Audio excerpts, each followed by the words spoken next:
Our scripture reading is from 1 Samuel chapter 16, verses 6 through 12.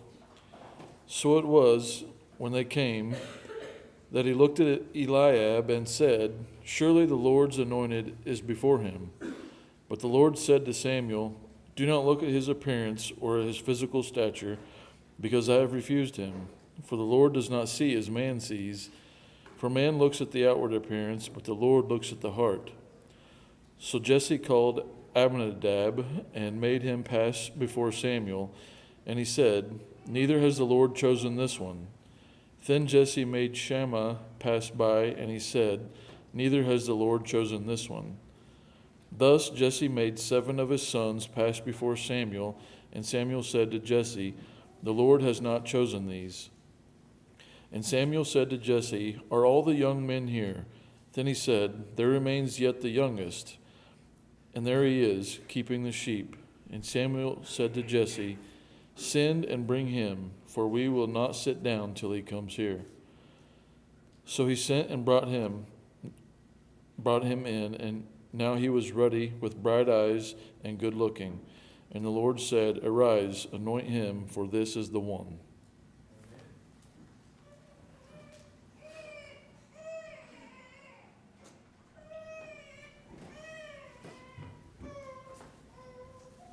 Good morning. It's good to see so many out, especially our visitors. You are our welcome guests. Please feel free to ask questions if you have any about who we are and what we're doing here today. If you learn nothing else about us, just know that we are a church that encourages questions and finding answers to those questions. So please feel free to ask what we've done today, why we've done it, why we haven't done what we haven't done today. Whatever those questions might be, please feel free to ask me or one of the elders or any of our members, and we'll be happy to point you to Scripture where we got the answers for what we've done and what we've not done today. What happens, what do you do when your 5-year-old asks you to preach a sermon about David? You preach a sermon about David. So here you go, Bo. We're going to talk about David today. I could have kept us here for a few hours and talked about David's whole life, but I decided to pick 3 scenes from David, perhaps what I would say are his 3 most famous scenes. And we're going to pull some lessons here from each of those scenes, and then we'll have a practical section at the end, things you can take home with you. For those of you who are taking notes today, like Bo, the outline is going to be as follows. We are going to first look at David and Goliath. Then we'll look at David and Saul. I am referencing kind of the whole time Saul is chasing David, but we're going to focus just when David cuts Saul's robe in the cave. That's the scene we're going to focus on here. And then David and Bathsheba. All right, when we look at David and Goliath here, we find the story here in 1 Samuel chapter 17. 1 Samuel chapter 17.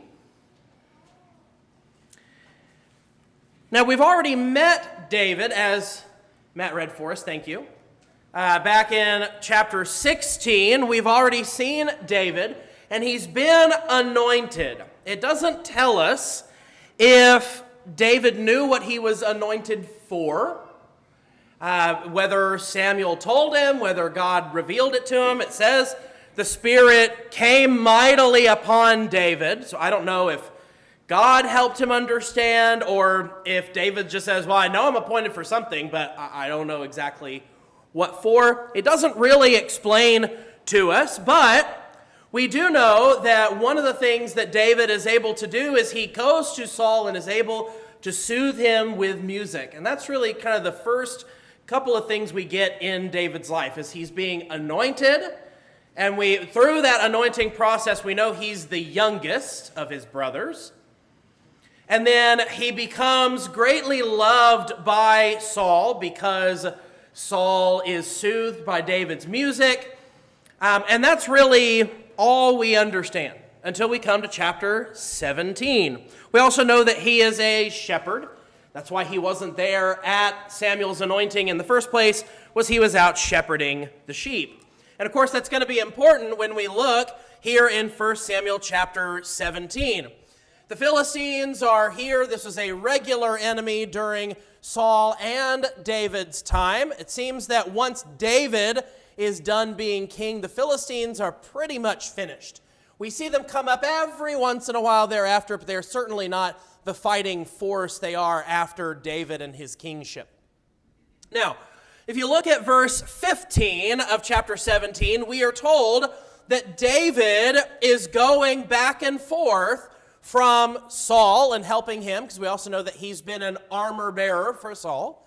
But Saul has other armor bearers, so that's not David's only job. So David goes back and forth between Saul and helping him and tending Jesse's flock in Bethlehem. So that's where David is right now. But when we go down to really verse 26, okay, verse 26, and the verses that follow, as we see that after Goliath has issued this challenge, David has come. Jesse has sent him to bring food to his brothers. Verse 26, when David spoke to the men who were standing by him, he said, "What will be done for the man who kills this Philistine and takes away the reproach from Israel? For who is this uncircumcised Philistine that he should taunt the armies of the living God?" Already, we have our first real moment. This is the first time that David has actually spoken. And so the first time that we really see David, he says, "This man is no match for our God." That's the first thing we really get to see from David. But instead of those words instilling bravery and courage, Eliab, his oldest brother, it says his anger burned against David, and he said, "Why have you come down, and with whom have you left those few sheep in the wilderness? I know your insolence and the wickedness of your heart, for you have come down in order to see the battle." You just want to be out here on the battle lines. You don't want to be shepherding sheep. Well, we know David is here by Jesse's order. He was just fine being out in the field. And all he has done is declare faith in God. That's all he has said. And this makes Eliab angry. Why? Well, perhaps because Eliab should have been thinking the same thing. Eliab should have said, "You know what? This Philistine doesn't know what he's talking about." But Eliab, just like everybody else, just like their king, are cowards. And David here, I think this is actually a little bit of humility. What have I done? What have I done now? Was it not just a question? Well, it was a question, but once again, laced within it was a powerful message about God. He's a living God. But David, as he is asked, it says he asks the same question to the people around him. And eventually word gets back to Saul. Well, Saul knows who David is, because David's been soothing him and has gone out to be his armor bearer. So David and Saul know each other. David says to Saul, "Let no man's heart fail on account of him. Your servant will go and fight with this Philistine." Okay, if nobody else is willing to, fine, I'll go. That's fine, because I'm the only one around here who seems to understand who God is. And Saul, again, Saul knows who David is, and yet his response is, "You are not able to go against this Philistine to fight with him, for you are but a youth, while he has been a warrior from his youth." Now, this word youth is interesting. It's the Hebrew word na'ar. And na'ar could mean a couple of different things. It could just mean you're a servant, right? You're just a servant, while he's been a warrior from his youth. We also know that this is the same word used by Abraham when he's talking about his fighting men, his fighting force that goes out with him. He calls them na'ar. But it could also be, for instance, Ishmael is called a youth when he's about 13 years old, and Ishmael and Hagar leave Abraham's camp. He's also called a youth there. So there could be a range of how old David is, but if he has served as an armor bearer, then chances are he's a little bit older, probably 18 to 20 years old. That was what Moses was told to count those who are of fighting age when they were getting ready to wander in the wilderness. It was 20 years old and up.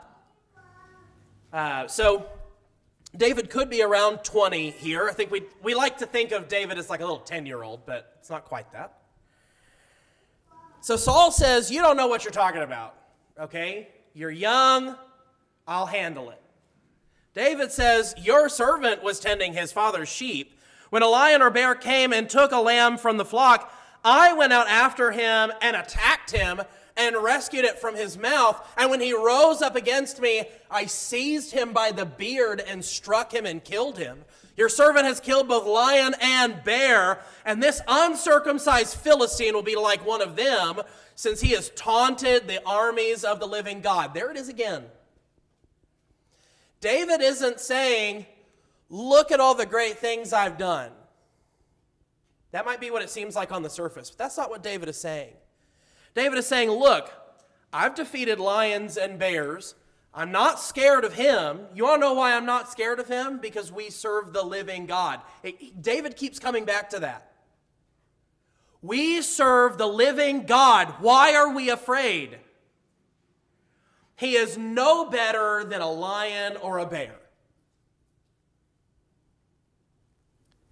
David said, and here's the kicker, verse 37. Again, I said, David's not just bragging, because he's going to explain what he means. Verse 37, the Lord, by the way, that's the name of God, that's Yahweh. The Lord who delivered me from the paw of the lion and from the paw of the bear, he will deliver me from the hand of this Philistine. God is the one who kept me safe. He's going to keep me safe now. And this is enough to convince Saul. Right? Again, when you grow up like I grew up, not because my parents taught me this, but because my other teachers taught me this. Oh, he's just this little, 8, 9, or 10-year-old. I'm going, who in their right mind is convinced by a little boy telling them that for Saul to say, yeah, okay, go fight the Philistine? He's old enough that he knows what he's talking about, and Saul knows he knows what he's talking about. And so Saul, this is one of the brief moments of Saul's life that we get to see. He understands faith in God to some degree. He says, you know what, David, you're right. Go and may the Lord be with you. Now, what does he try to do? He tries to put armor on him. That makes sense. Right? That makes sense. You're about to go into battle. Let's get our armor on. And David, it says, he had not tested them. So David said to Saul, I cannot go with these, for I have not tested them. That also tells you he's old enough to understand you have to work with armor to know how it works. So David took them off. Okay? When you see in verse 40 here, he took his stick in his hand and chose for himself 5 smooth stones from the brook. Notice what it doesn't say. It doesn't say small stones. That's what I was always taught in my songs growing up. All right, 5 little stones. It doesn't say little. It just says 5 smooth stones. And he put it in the pouch in his shepherd's bag, and his sling was in his hand. So they've gone to the valley here, and in the British Museum, they have a pile of what are kind of the average stones in this brook. That is a lacrosse ball sized thing. You think that's not going to do some damage? It's going to do some damage. Now, just because that's big and that's going to kill anybody that gets hit in the head with it, doesn't make this any less the work of God. Let's be clear about that. But look at that. Those are huge. And those are average size. I don't know how big David got. But David clearly knows what he's doing. And notice that he takes 5 stones. Now, it never tells us why he picks up 5. But there are 2 possible reasons. One, David isn't sure that the first one is going to hit, but he's going to make sure the next one does. He's going to make sure he has another one. And that speaks very much to David's personality. He is a person who is prepared. He's able to look ahead and think about how things are going to be affecting him and the people around him. That's very much in line with his faith. But you know what also is in line with his faith? Goliath has 4, it depends on whether you're in Chronicles or you're in Kings. He's got 4 brothers, or if you're in Chronicles, that calls them cousins. But he's got 4 relatives that are also members of the Philistine army. And I'm going to take 5, because if I kill him, I've got others coming for me. That is also very much in David's character. I got 1 to take him down, and I've got 1 to take the others. Whether or not you look at it, both tell you the kind of person David is. And he's ready to go up against David. I want you to imagine now, you're looking at a man who's about 10 feet tall, just under, let's be clear, just under 10 feet tall, as though that's not scary enough. His spear is the size of a weaver's beam on a loom. If you've ever seen a loom, either some antique loom or an ancient loom, those things are huge. The spear on Goliath's head weighs several shekels. So we're talking dozens of pounds, just the head alone, which means for it to be properly weighted, the rest of it's going to have to be it's going to be heavier than the head of the spear. He's got a massive sword. He's got armor full of bronze. This man would have been perhaps the scariest looking man you will ever see. And look at what it says here about David. There's a little bit of an exchange here from 43 to 47 between David and Goliath. The Philistine said to David, "Am I a dog that you come at me with sticks?" The other way of saying that is, "Are you serious? You?" And the Philistine cursed David by his gods. How well do you think that's going to go about? The Philistine also said to David, "Come to me and I will give your flesh to the birds of the sky and the beasts of the field." How many people has he said that to and they've turned tail and run? Probably quite a few. David said to the Philistine, "You come to me with a sword, a spear, and a javelin. But I come to you," notice he doesn't say with a sling. He doesn't say with a stick. He says, "I come to you in the name of." We need to be very clear. In the name of means by the power of. David is invoking the power of God. In the name of the Lord of hosts, the God of the armies of Israel, whom you have taunted. And what are we told? God is not mocked. This day, the Lord will deliver you up into my hands. I will strike you down and remove your head from you. You better back that up, David.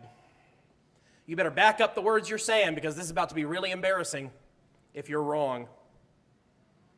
"I will give the dead bodies of the army of the Philistines this day to the birds of the sky and the wild beasts of the earth, that all the earth may know there is a God in Israel, and that all this assembly may know the Lord does not deliver by sword or by spear, for the battle is the Lord's, and he will give you into our hands."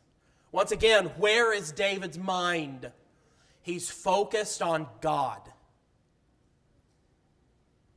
And then I want you to note verse 48. "Then it happened, when the Philistine rose and came and drew near to meet David, that David ran quickly toward the battle line to meet the Philistine." He was not about to back down. He was going to get right in the middle of the fight, because God is with him, and he knows that. Maybe, again, he knows he's anointed for something and may not know what it is. Maybe he knows the kingdom will future be his. Doesn't tell us. But whether that gave him the courage or just the idea that God is with him, it doesn't matter. He knows that God is with him, so he runs to meet him, and we know the rest. He strikes the Philistine. It says that it sunk into his forehead. Again, it's not hard to believe when you see a stone that big. But I'm going to repeat myself. This was no less an act of God. Just because the sling was in David's hand, just because David knew how to use it, just because it was a massive, dense stone, this is no less the work of God. And what happens? He falls down. David takes the sword and cuts his head off. And when I was picking a picture to put in the background, most of the paintings I could have picked from were David cutting his head off. It's a very powerful moment to see David's words coming true. And this is the first time we see David prophesy. I'm not going to actually call it a real prophecy, but David knew that the Lord was with him and that he would be victorious. Now, let's move ahead to David and Saul. After this moment, he and Saul begin working more and more together, but Saul eventually becomes suspicious. He thinks that David might be trying to take the crown from him, which is funny because the crown is going to be given to David, but not because David takes it, because God, from the very moment we meet David, has already told us he's going to be king. And if God's making a promise, he's going to deliver on that promise. But eventually, Saul's mind gets the better of him. And starting in 1 Samuel chapter 18 and verse 8, and really all the way to the end of 1 Samuel, which is 31 verse 13, he is trying to kill David over and over and over again. 18:8 is where we see that his anger gets the better of him and he hurls a spear while he's trying to soothe Saul in one of his fits from a spirit of God. And so 18 verse 8, 8 is when he becomes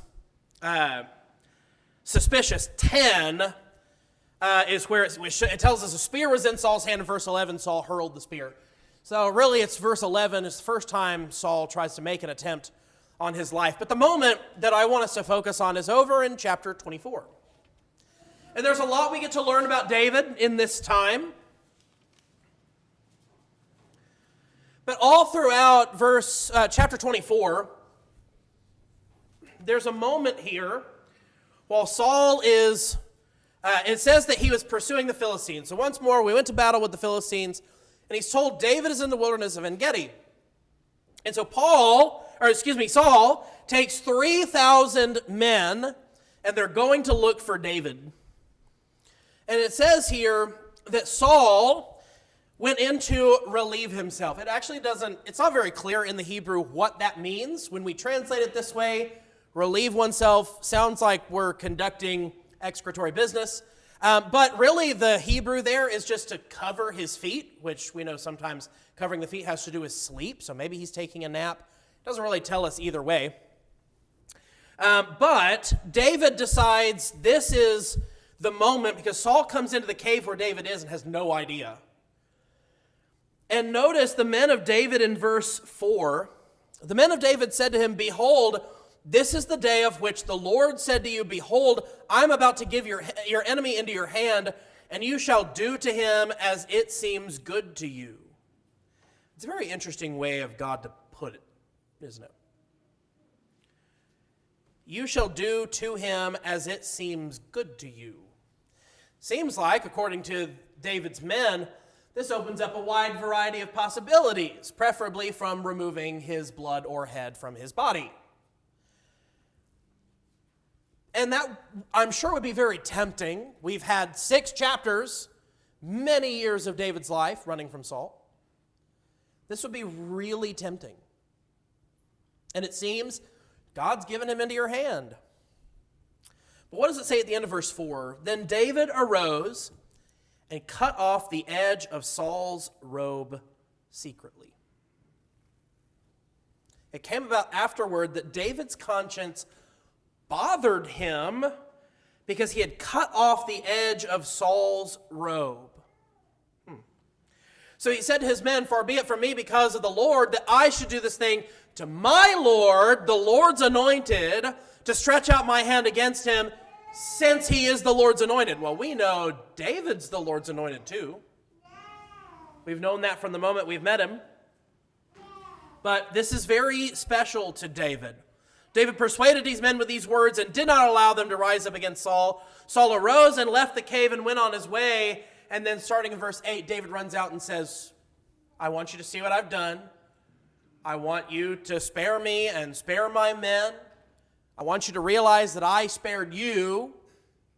But he's confronting Saul about this. But what's always interested me is why he feels so bad. And so it should give us the question, what's so important about the corner or the edge of Saul's robe? Why does this matter so much? And why is David so racked with guilt about it that he's going to put everyone in jeopardy? Well, I think Numbers chapter 15 helps us understand.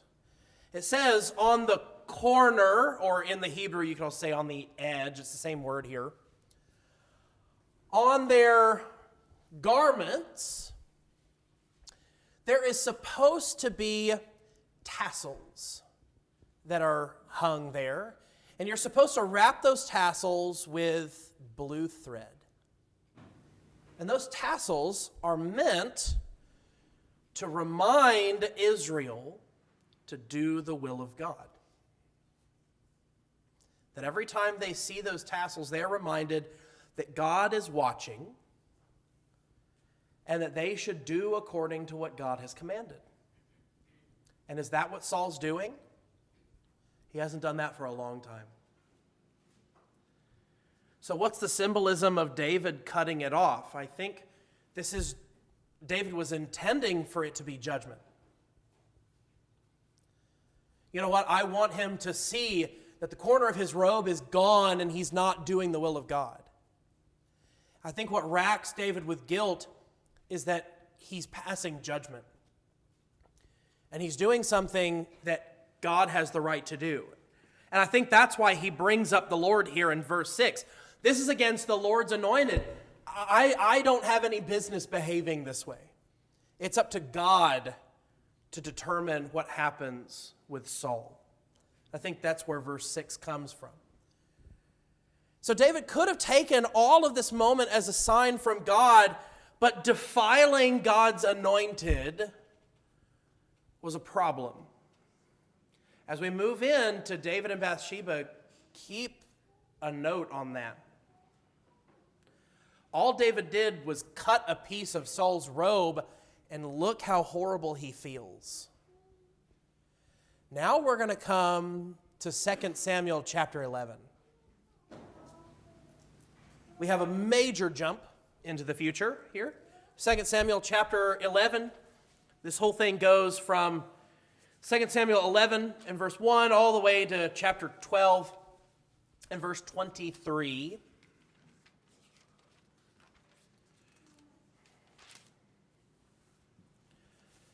Chapter 11, verse 1, "Then it happened in the spring, at the time when kings go out to battle, David sent Joab and his servants with him and all Israel, and they destroyed the sons of Ammon and besieged Rabbah, but David stayed at Jerusalem." Now, I could just go with, at the time when kings go out to battle, but also David is not only king, but like we understand here with our president, he's commander-in-chief. And so if the army is going out to fight, David really should be out there with them. So he's not where he's supposed to be. That's already our first mistake. Now, is it a sin for David to be in Jerusalem? There's no indication of what God said that this would be sinful. But I want to point out that sins often start not with a sinful action, but with simply an unwise action. And what this does is it snowballs into something much worse. So then in verse 2 through 5, our ill-fated moment. David's up from his bed. Again, he should be asleep, which I understand. Sometimes you wake up in the middle of the night, can't go back to sleep. I get it. He's walking around on the roof of the king's house, and from the roof, he saw a woman bathing, and the woman was very beautiful in appearance. She is the wife of Uriah the Hittite. Who is Uriah the Hittite? This is one of David's mighty men. David would have known him very well. Now, perhaps it's merely the distance that he doesn't know that it's Bathsheba, but knowing Uriah, I'm sure he knows of Bathsheba at the very least. Now, there's always debate about how much Bathsheba is involved. I'm going to offer to you that through the loss of the child, Bathsheba does know what she's doing and bear some responsibility. Because it's not just David a child is taken away from, Bathsheba has her child taken away from her as well. So if she's completely innocent in this, that is a very harsh punishment from the Lord, that she's punished for not actually doing anything wrong. So I would offer to you, she's bearing some responsibility. And being the wife of Uriah the Hittite, she knows when the army's going out to battle, and she would know if David is with them or not. So, David sent messengers and took her, and when she came to him, he lay with her, and when she had purified herself from her uncleanness, she returned to her house, and lo and behold, biology works the way God intended it, and she's pregnant. And then from verse 6 through verse 25, David covers up what he's done. At first, it's an attempted cover-up, but through the murder of Uriah at the hands of the Ammonites, then we know that Uriah dies. And really, again, it's not just a casualty of war. This is by David's design. But we see that she bears a son. The thing that David had done was evil in the sight of the Lord. Yeah, no kidding. David wasn't where he was supposed to be. He brings her into his palace at a time of night that a man and a woman should not be alone together. Man and woman should not be alone together if they're not married, period, but okay. But they're in the palace at a time of night that's not helpful for us. And then tries to get Uriah drunk to sleep with his wife, so it's hidden. And then eventually murders him. It's a progression. The scary thing to me is that chapter 12 has to happen. That's the scary thing for me in looking at this. What David did was bad enough. But the fact that Nathan has to come to David is all the more troublesome to me. The Lord sent Nathan to David, and he gives him a parable. And I want you to note verses 5 and 6. Then David's anger burned greatly against the man, and he said to Nathan, "As the Lord lives, surely this man who has done this deserves to die. He must make restitution for the lamb fourfold, because he did this thing and had no compassion." David, you are not an idiot. You should have seen what Nathan was saying. What's interesting is when you go to Jesus and his ministry, you get the Pharisees and you get Jesus' disciples. Jesus talks a lot in parables. The disciples never really seem to grasp what he's doing, but they're always asking Jesus what he meant. The Pharisees know exactly what Jesus means, and they don't care. David is sort of in this weird middle ground. He doesn't understand, nor does he seem to realize the spiritual nature of what Nathan is saying. And so he fails to see himself. That's why I really appreciated this painting. I know it's hidden by the words, but Nathan is in the middle of saying you. You. 7, Nathan then said to David, "You are the man." How disappointing. Not just for us to hear it about David, but for David to hear it about himself. And Nathan rightfully castigates David for what he's done. Says that there are going to be consequences. Consequences that David himself brought upon himself by saying he has to pay fourfold. Well, that's exactly what happens to him. The sword would never depart from his house. But I still want to point out verse 13. Then David said to Nathan, I have sinned against the Lord. David, it took you now. After all this time, it took you now to admit remorse. But all is not lost, because what is Nathan's immediate words? The Lord also has taken away your sin. Wow. Where in the law does David get freedom from his sin? Well, I'll tell you, it's not there. There's no sacrifice that David can give. He's supposed to be stoned, he and Bathsheba both. But God forgives him. But I want to point out something very briefly here. David showed great remorse with Saul just by cutting his robe, but it's not until Nathan comes to him that he shows remorse about what he did with Uriah and Bathsheba. And that should be a red flag for all of us.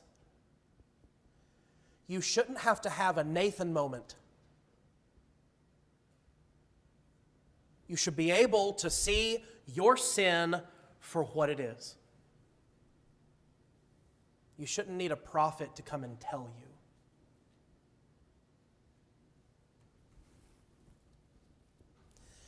Now, real downer.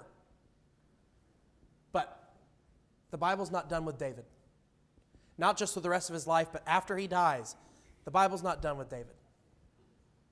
There's a great redemption of David, not just in this moment, but in the future.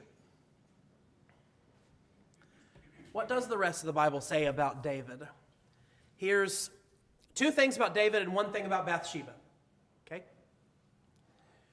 First, David's son gets to save us from our sins.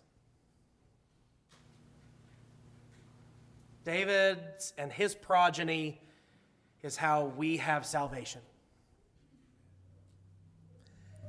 I also want to point out, David's throne is God's throne. God said, your throne I will establish forever, and I will put my son on it. And you know where Jesus is right now? At the right hand of God, reigning. The throne in heaven is David's throne. But not because of David, but because of David's son. But God loved David very much and was willing to forgive him of a great deal. I also want to point out something from Bathsheba. Bathsheba does not go without honor for the rest of her life because it is her son Solomon who gets to be king after David. And so whether or not there was another moment with Nathan and Bathsheba, we're never told. But if there wasn't, surely that made Bathsheba feel the forgiveness of God a little bit more. That it's her son who gets to sit on the throne of her husband. But lessons for us. What are we going to take home today? I want you to think of two things. Two very important things we can take from David's life. First, don't let the truth we knew in the vigor of our youth be spoiled by the complacency of our old age. Just because we've been faithful for a long time doesn't mean we get away with things. David showed great faith with Goliath all throughout the time he's fleeing from Saul, cutting off the robe of Saul. He feels remorse over that. That's a great faith. And as David gets old and he's been a warrior king for decades, then this happens. Don't let our complacency as we get older lead us to justify or overlook sins that we commit now simply because, well, we've been faithful for a long time. No one gets a pass. And of course, number 2, do not be so blind to your own sins. You need to understand that you have it. We have sin. It shouldn't be that way, but we do. We struggle. We need an advocate with our Father, and that happens to be David's Son, Jesus Christ the righteous. And it's through him we have forgiveness. I suppose there's a third thing here. God still showed love to David after what he had done. And I don't just mean immediately, but even after.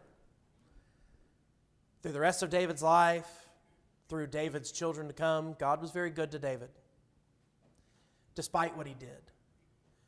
There is nothing so heinous that you have done that you cannot come to the Lord. And David isn't our only example of that. Just about every character in the Bible besides Jesus has shown that we can do some horrible things and find redemption. Not everyone takes the redemption of God, but everyone in history has been offered it. And you can be offered it today. God is offering it to you. Whatever you've done, he still loves you, but you don't get a pass. You don't get a free ticket to heaven just because God loves you. God expects you to reciprocate. And this morning, we're about to sing, "When the roll is called up yonder." What are the next 3 words? When the roll is called up yonder, I'll be there. Are you sure? Because if you're not a Christian, that's not true. If you're not a child of God, that's not true. But this morning, you can make it true. While we're singing this song, you can come forward and you can make your life right with him in the waters of baptism. If you've already become a Christian, but perhaps like David, you have become complacent, you have not realized that your sin is sin and that you're no longer relying on your advocate with the Father. And if that's the case, then you need to also come forward so you can make your life right with him. There's plenty of open space up here. Take advantage of the opportunity while we stand and while we sing.